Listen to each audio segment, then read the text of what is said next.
Hello everyone, so this is part 7 of class 9th chapter tissue. तो previous video में हमने animal tissue start कर लिया था, जिसमें हमने कनेक्टिव टिश्यू कंप्लीट कर लिया। ठीक है, अब इस वीडियो में हम मस्कुलर टिश्यू और नर्वस टिश्यू जो रह गया है वो हम इस वीडियो में कंप्लीट कर लेंगे। मतलब इस वीडियो में हम इस चैप्टर की टोटल जो थ्योरी पार्ट है उसको कंप्लीट कर लेंगे और नेक्स्ट वीडियो में हम इसके क्वेश्चन आंसर्स डिस्कस करेंगे एनसीईआरटी के। ठीक है, तो सबसे पहले इस वीडियो में हमें पढ़ना है मस्कुलर टिश्यू। मस्कुलर टिश्यू के ना 3 पार्ट्स हैं, स्ट्राइएटेड, स्मूथ और कार्डिक। ठीक है, अब हम बात करते हैं मस्कुलर टिश्यू की। मस्कुलर टिश्यू जो होते हैं इलोंगेटेड सेल से मिलकर बने हुए होते हैं, इसको बोलते हैं मसल फाइबर। ठीक है, ये जो टिश्यू होते हैं वो मेनली रेस्पॉन्सिबल होते हैं मूवमेंट का। बॉडी के जो मूवमेंट होता है, हम चलते हैं, बैठते हैं, सोते हैं, खाते हैं, मतलब जो भी हम मूवमेंट खाते मतलब जो हम फेस का मूवमेंट है वो, मतलब जो मूवमेंट होता है ना उसके लिए रेस्पॉन्सिबल होता है हमारा मस्कुलर टिश्यू। ठीक है, मस्कुलर टिश्यू का जो मेन फंक्शन है वो है कि बॉडी का मूवमेंट को प्रोवाइड कराना। मसल्स में कुछ प्रोटीन होते हैं जो कि कॉन्ट्रैक्ट होते हैं और रिलैक्स होते हैं, उसकी वजह से ही मूवमेंट होता है। जैसे कि हम उठ रहे हैं, बैठ रहे हैं, तो कुछ जो मसल्स होती है ना, मसल्स में एक प्रोटीन होता है, उसको बोलते हैं हम कॉन्ट्रैक्टाइल प्रोटीन। जो कॉन्ट्रैक्टाइल प्रोटीन है ना वो कॉन्ट्रैक्ट होते हैं और रिलैक्स होते हैं, कॉन्ट्रैक्ट होते हैं और रिलैक्स होते हैं, जिसकी वजह से इसके मैकेनिज्म की वजह से जो हमारी जो बॉडी है वो मूवमेंट शो करती है। अब हम बात करते हैं टाइप ऑफ मस्कुलर टिश्यू की। मस्कुलर टिश्यू 3 टाइप के होते हैं, स्ट्राइएटेड, देखो स्ट्राइएटेड, स्मूथ और कार्डिक। ठीक है, तो सबसे पहले हम बात करेंगे कि स्ट्राइएटेड मसल्स के बारे में। इसको हम स्केलेटल मसल्स भी बोलते हैं, स्ट्राइएटेड मसल्स को स्केलेटल मसल्स, और दूसरा नाम है इसका, तीसरा नाम है इसका वॉलेंट्री मसल्स। वॉलेंट्री का मतलब होता है जो अपने आप ही काम करने लगे, मतलब अपने आप ही सारा वर्क अपने आप करता है। जैसे कि वॉलेंट्री वो होते हैं, जैसे कि एक हर्ट है हमारा, हर्ट जो हो गई इनवॉलेंट्री हो गई। हम कहें कि हर्ट रुक जाए तो वो बीट करना रोक नहीं सकता, तो वो होता है इनवॉलेंट्री। वॉलेंट्री वो होता है जैसे कि हम अपना हाथ हिला रहे हैं, हम उठ रहे हैं, अपना पैर फेंक रहे हैं, तो ये क्या हो गया, वॉलेंट्री कंट्रोल हो गई। यानी कि जो हमारे बस में है, हमारे अपने बस में होते हैं ये मसल्स के।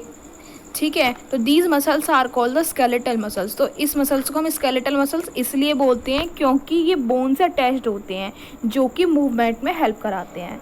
तो स्ट्राइएटेड मसल्स को एक तो स्केलेटल मसल्स इसलिए बोल रहे हैं क्योंकि बोन से अटैच हैं और मूवमेंट का हेल्प कराते हैं। वॉलंटरी इसलिए बोल रहे हैं कि हमारे कंट्रोल में होते हैं ये। ठीक है, अब बात, इसके जो सेल होते हैं वो सिलेंड्रिकल शेप के होते हैं, जैसे कि इस डायग्राम में शो हो रहा है। अनब्रांच्ड होते हैं, यानी कि इसमें जो ब्रांचिंग नहीं होती है, सीधा एक ही सेल से मिलकर बना हुआ होता है। और इसमें बहुत सारे न्यूक्लियस प्रेजेंट होते हैं, यानी कि मल्टी न्यूक्लिएटेड। अब बात करते हैं स्ट्राइएटेड मसल्स क्यों बोलते हैं इसको, क्योंकि इसमें स्टेरिएशंस प्रेजेंट होती है। यानी कि देखो, एक तो लाइट है, एक डार्क है, एक लाइट है और एक डार्क है, एक लाइट है एक डार्क है, तो ये लाइट और डार्क बैंड प्रेजेंट होते हैं, इसको हम इसलिए स्ट्राइएटेड मसल्स बोलते हैं। अब हम बात कर सकते हैं इसके कुछ फीचर्स की, कि जो सेल है वो लॉन्ग है, सिलेंड्रिकल है, अनब्रांच्ड और मल्टी न्यूक्लियाई है, ये हमने पढ़ लिया। ये वॉलंटरी कंट्रोल में होता है, यानी कि जो हम चाहते हैं वो मूवमेंट हम करा सकते हैं। ठीक है, ये जो मसल्स होती हैं ये स्केलेटल मसल्स वो होती हैं, ये बोन से अटैच्ड होती है और बॉडी की मूवमेंट में हेल्प करती हैं। These muscle show alternate light and dark band और स्ट्राइएशंस। मैंने अभी बताया कि एक लाइट एक डार्क, एक लाइट एक डार्क, एक लाइट एक डार्क, तो ये होते हैं। ये हमारे जो लाइट और डार्क बैंड है वो हमारे माइक्रोस्कोप में हम देख सकते हैं, इसकी वजह से ही हमें स्ट्राइएटेड मसल्स बोलते हैं। ठीक है, अब हम बात करते हैं second, smooth muscles. Smooth muscles को हम इनवॉलेंट्री मसल्स भी बोलते हैं, यानी कि इनका जो मूवमेंट का जो काम होता है ना, ये हमारे कंट्रोल में नहीं होता है। ये ज़्यादातर iris of ice, ureter, bronchi of lungs, इनमें ये पाए जाते हैं। यानी कि ये जो मसल्स है ना, ये जैसे कि हमारी आई का जो आइरिस रीजन होता है ना वहाँ पर मिलते हैं, यूरेटर में मिलते हैं, और जो हमारी लंग्स की जो ब्रोंकाई होती है ना वहाँ पर मिलते हैं।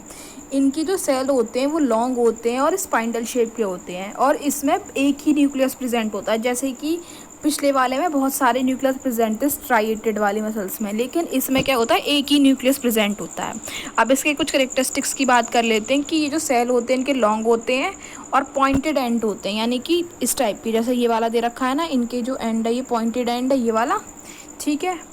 यूनी न्यूक्लिएटेड होते हैं, यानी कि एक ही न्यूक्लियस प्रेजेंट होता है एक मसल्स में, ठीक है। ये इसको अनस्ट्राइएटेड मसल्स बोलते हैं क्योंकि इसमें लाइट और डार्क बैंड प्रेजेंट नहीं होते। देखो ये एकदम सिंपल एक ही स्ट्रक्चर दे रखा है इन्होंने पूरा, ठीक है। अब ये जो होते हैं इनवॉलेंटरी मसल्स होती हैं हमारी, यानी कि हमारी कंट्रोल में नहीं होता इनका जो मूवमेंट होता है। The movement of a food in the alimentary canal और the contraction and relaxation of blood vessels are the involuntary muscles. Involuntary movement कौन कौन से मूवमेंट है, जैसे कि हम खाना खा रहे हैं, हम मुंह तक तो हम खाना कर सकते हैं, यानी कि जैसे हम खाना खाते हैं तो हम जो खाना जो चबा रहे हैं ना वो तो हमारे बस में है, जैसे कि हम उसे टंग से क्रश कर रहे हैं। लेकिन जब हमारा जो फूड है वो माउथ से एलिमेंट्री कैनाल में जाता है, जो ओसोफेगस है उससे थ्रू जाता है, तो वहाँ पर उसका जो मूवमेंट है ना वो हमारे कंट्रोल में नहीं होता है। उसी मूवमेंट को हम इनवॉलेंट्री मूवमेंट बोलते हैं। या हमारी जो ब्लड वेसल्स होती है उसका कॉन्ट्रैक्शन रिलैक्सेशन ये भी हमारे कंट्रोल में नहीं होता है, तो इसको भी हम इनवॉलेंट्री मूवमेंट कहते हैं। ये जो होता है आइरिस में पाया जाता है, यूरेटर में, और ब्रोंकाई ऑफ लंग्स, ये हमने पढ़ लिया। तो ये यहाँ पाया जाता है इनके पास, यानी कि एक मसल्स के बाद एक ही न्यूक्लियाई प्रेजेंट होती है इसमें, ठीक है। अब थर्ड बात करते हैं कार्डिक मसल्स की। कार्डिक मसल्स को हम इनवॉलेंट्री मसल्स भी बोलते हैं, यानी कि ये भी हमारे कंट्रोल में नहीं होती हैं। कार्डिक का मेन मसल जो होता है वो होता है खाली हार्ट में प्रेजेंट होते हैं।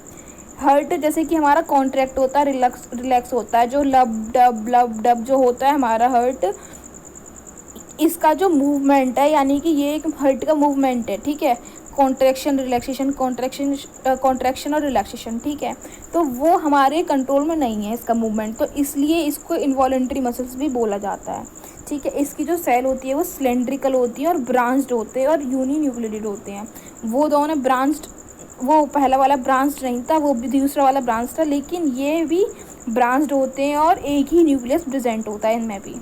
देखो ब्रांच का मतलब जैसे कि ये एक मसल्स है, इसके साइड में एक ये ब्रांच रिंग, फिर ये दूसरी, और यूनी न्यूक्लिएटेड होते हैं हर अलग अलग मसल्स में, ठीक है।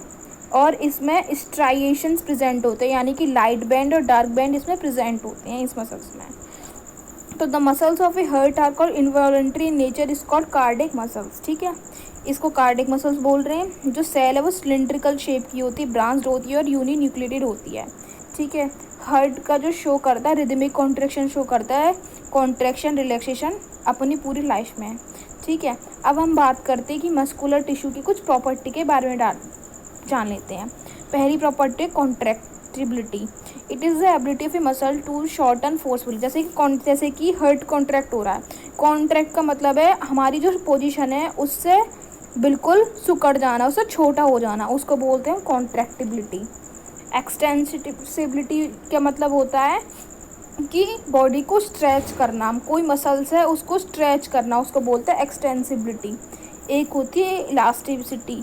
इलास्टिसिटी का मतलब होता है कि जैसे कि इलास्टिक होती है, ठीक है, उसको हम खींचते हैं, वो आप वापस अपनी शेप में आ जाती है कुछ टाइम बाद ही, यानी कि स्ट्रेचिंग करने वाली, वो होती है इलास्टिसिटी, ठीक है। एक होता है एक्साइटेबिलिटी। एक्साइटेबिलिटी क्या होता है कि कोई मसल है, ठीक है, कोई सिग्नल आ रहा है और एक साथ उसने रेस्पॉन्ड कर देना, उसको बोलते हैं एक्साइटेबिलिटी। एक्साइटेबिलिटी जो होती है वो हार्मोन्स की वजह से और मोटर न्यूरॉन्स की वजह से होती है, ठीक है।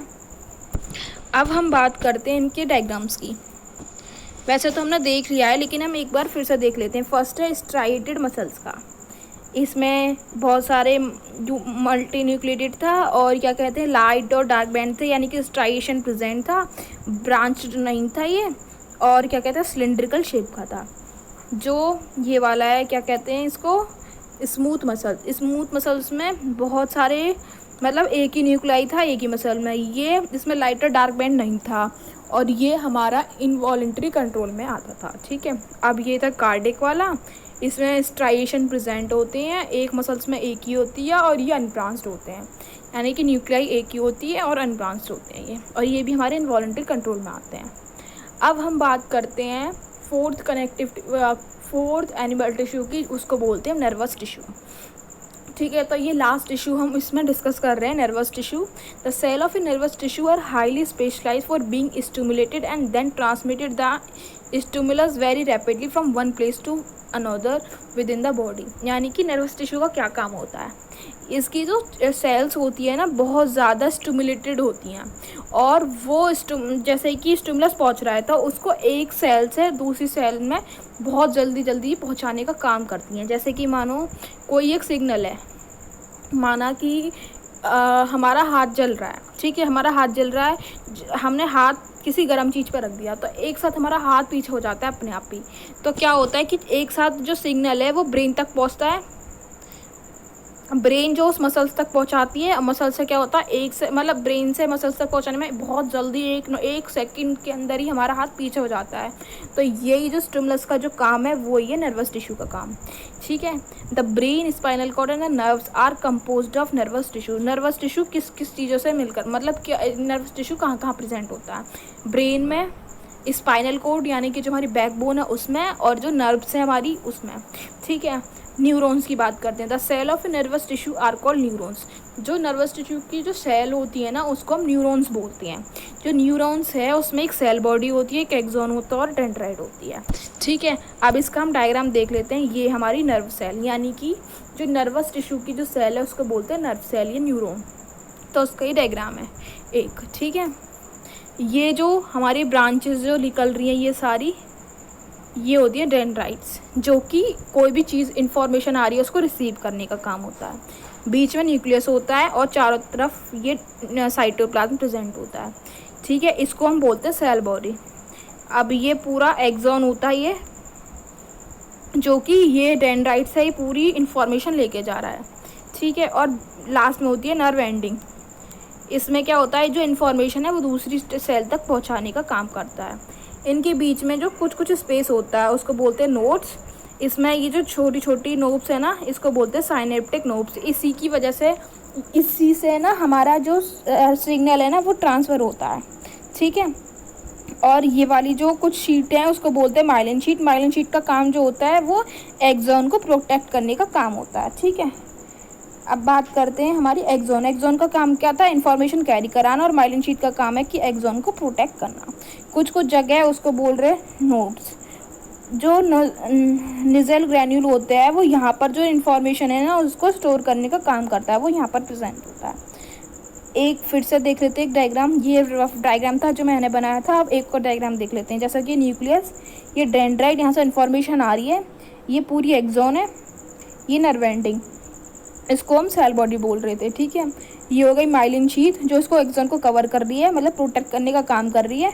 और जहाँ जहाँ ये एब्सेंट है, देखो जैसे यहाँ एब्सेंट थी उसको हम बोल रहे हैं नोड्स, NODES, उसको हम नोड्स बोल रहे हैं। ठीक है, अब हम बात करते हैं नर्वस टिश्यू के स्ट्रक्चर की।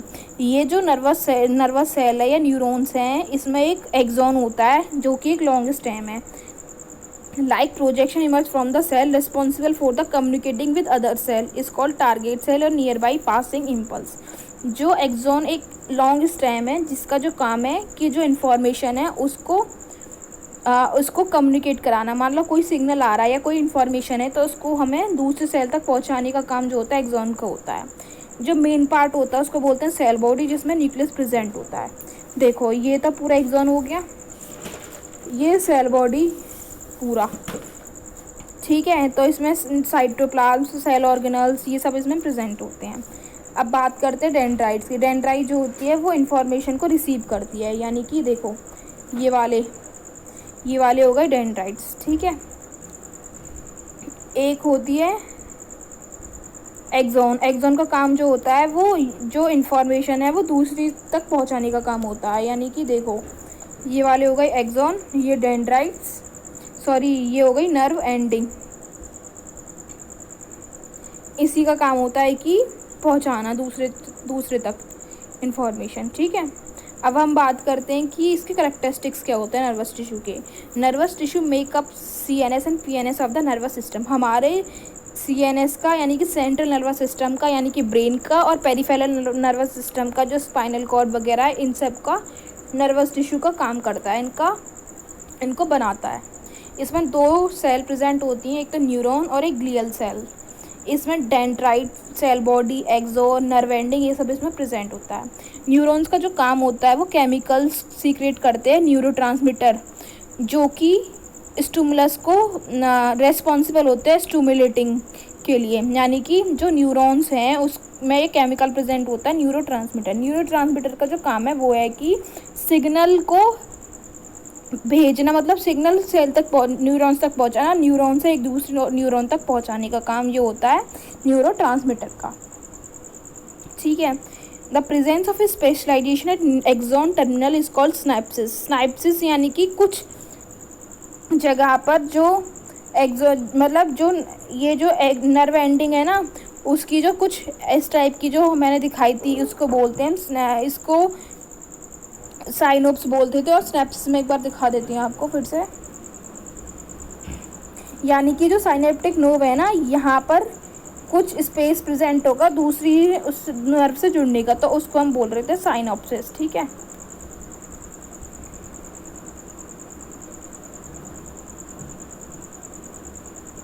Nerve cell live long, can not be divided and replaced. Nerve cell ऐसी सेल होती है जो हर टाइम रहती है पूरी ज़िंदगी तक, ना तो वो कभी डिवाइड होती और ना ही कभी रिप्लेस्ड होती। सिर्फ एक सेल को छोड़कर मेमोरी सेल डिवाइड होती चली जाती है। ठीक है। अब हम बात करते हैं नर्वस टिश्यू के फंक्शन की। Neuron generated and carry nerve impulses, they produce electrical signal from the transmitted across distance, they do so by secreting chemical neurotransmitter। यानी कि न्यूरोट्रांसमीटर निकल रहा है, उसकी वजह से जो सिग्नल है वो इम्पल्स क्रिएट कर रहा है और वो पूरे बहुत डिस्टेंस तक पहुंचकर हमारे वर्क कर रहा है हमारे बॉडी में। इसका रेस्पॉन्ड टू स्टिमुलाइज में रेस्पॉन्ड करती है। ये कम्युनिकेशन और इंटीग्रेशन को कैरी करने का काम करते हैं। ये इलेक्ट्रिकल सिग्नल पहुंचाते हैं हमारी नर्व सेल से और डेब्रिस तक रिमूव करते हैं। इनका काम जो होता है मैसेज को कैरी करने का होता है एक न्यूरॉन से दूसरी सेल बॉडी तक। ठीक है।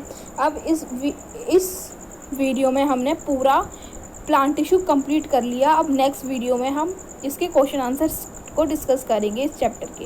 तो thanks for watching this video.